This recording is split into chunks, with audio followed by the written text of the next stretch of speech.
I'm Keegan. And I'm Harry, and we're Wild Cub.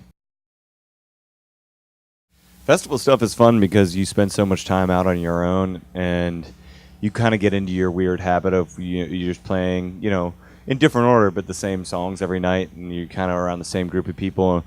And I think as much as you try and keep it alive, you lose a little bit of perspective about how special it is that you get to do what you get to do every single night. And so being at these festivals gives all of us a chance to kind of show up and be nerds about music again and get excited about music, and be able to kind of travel around. And the cool thing is a lot of times we get these artist passes, so we can kind of sneak backstage and be like, we show up to a festival and we'll pick like our 5 bands that we really want to see that we've been listening to a bunch, and then just kind of sneak side stage and try and steal tricks and just kind of get excited about music again, because I feel like you get sort of lost in it, Yeah.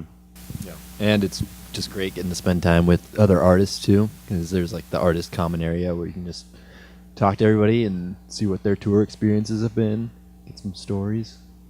Yeah, if there's anything that there's like no shortage of in the music industry, it's moments where you're like, am I crazy or is this a little bit weird? So it's nice to be able to kind of share some of those stories and bring everything into perspective a little bit.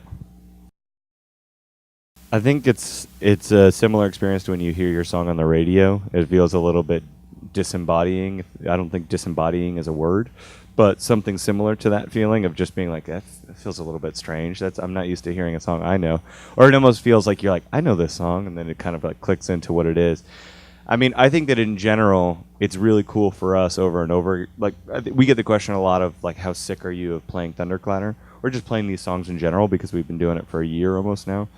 And the short answer to that is it's really amazing to us that a song that essentially I wrote for my wife when I first met her, and that we recorded in a house in Nashville a year and a half ago, now is on a Bose commercial across the world, or we get to play it on Jimmy Fallon or whatever it is. Like, that's still a surreal and really cool thing, and I think that we feel grateful for the fact that it originated from such an undeniably like very boutique, you know what I mean? Like, we made it with our own hands, and you can still hear that, and so that feels exciting to be able to know that it's reaching people, because I think a huge question when we were sitting there recording the record was, or I think our big hope was, gosh, I hope someone hears this record. So to know that any amount of people are hearing it is a really cool thing.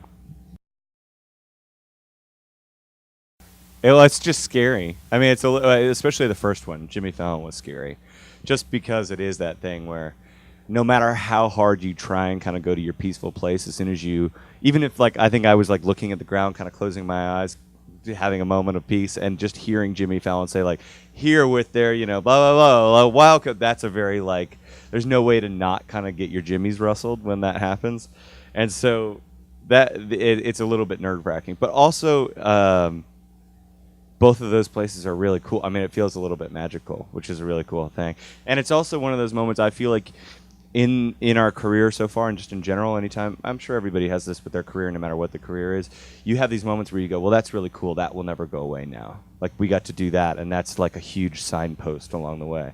And I feel like both Jimmy Fallon, especially because it was the first time, and everybody at Fallon really kind of like, that was a moment where you felt like you got an endorsement, like somebody said, hey, we believe in what you're doing. So that was really important. And then Conan also, because Conan was what I always watched growing up as a teenager. So I feel like both of those things were great moments of saying like, well, hey, listen, if like we all got sucked up in a tornado tomorrow, we did this. That's really exciting.